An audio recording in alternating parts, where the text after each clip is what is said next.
I am pretty sure that from the way that I'm elegantly dressed and the pentatonic music in the background, most of you already have an idea of what we will be talking about in this video.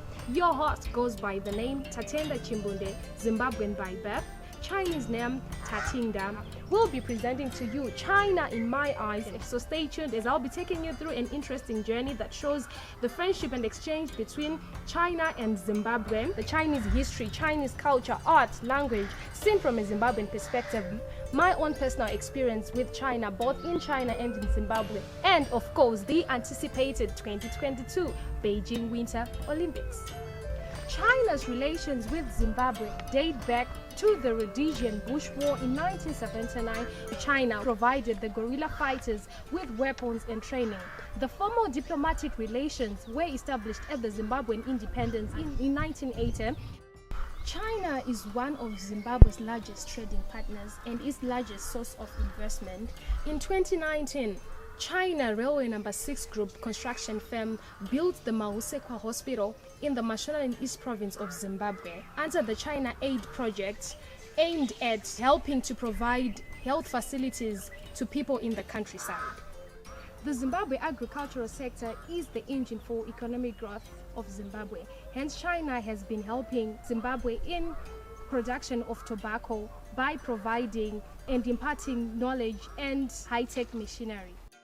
Just a few weeks after Zimbabwe had recorded its first positive case of COVID-19, China donated its first batch of medical supplies to Zimbabwe, along with 12 medical experts from the Hunan province, which came to share their experience with medical experts in Zimbabwe to help combat COVID-19.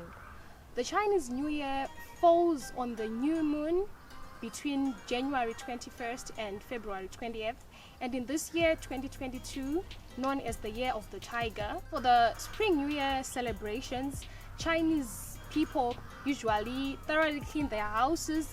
They decorate them using red lanterns, stick paper cutouts in their houses, and they also, in their custom, give out what they refer to as red envelope. As a Zimbabwean student at the China Pharmaceutical University, when the school would organize cultural activities, cultural festivals, where we would exchange our cultural ideas, cultural food, we got to exhibit our own culture and also teach Chinese about the Zimbabwean language. And coming back to Zimbabwe, I decided to improve my Chinese language, so I got to be taught by one of the Chinese teachers at the Confucius Institute at the University of Zimbabwe, known as Mr. Zimindo, Chinese name Zheng Laoshi. I also got to be part of the Chinese bridge competition by helping a Zimbabwean student in singing a Chinese song. Hence, I was able to learn Chinese not just through the class-teacher interaction, but also through music.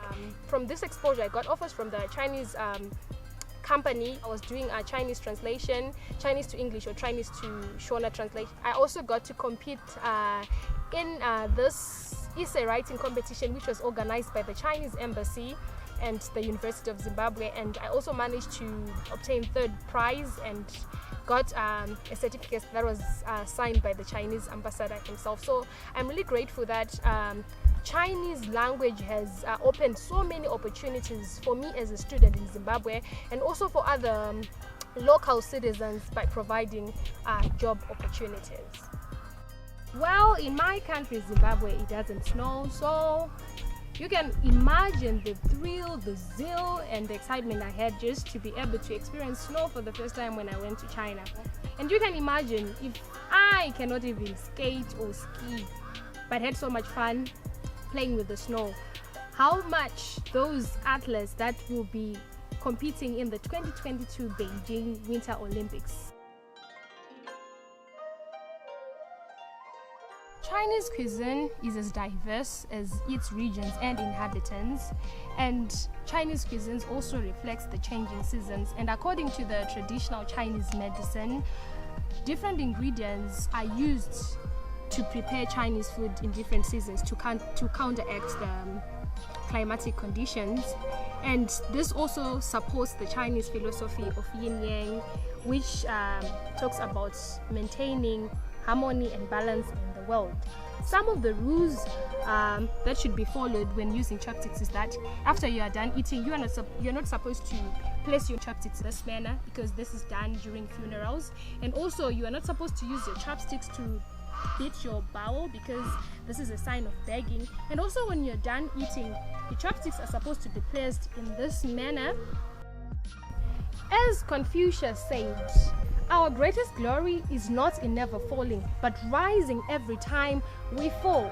I know for Zimbabwe, China, and even the world at large, the past 2 years have been very hard and painful for us due to the COVID-19 pandemic.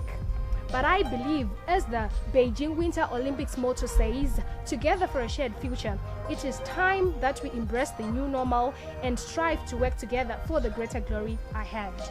I thank you, my Tabasa. Sheshe Dajia.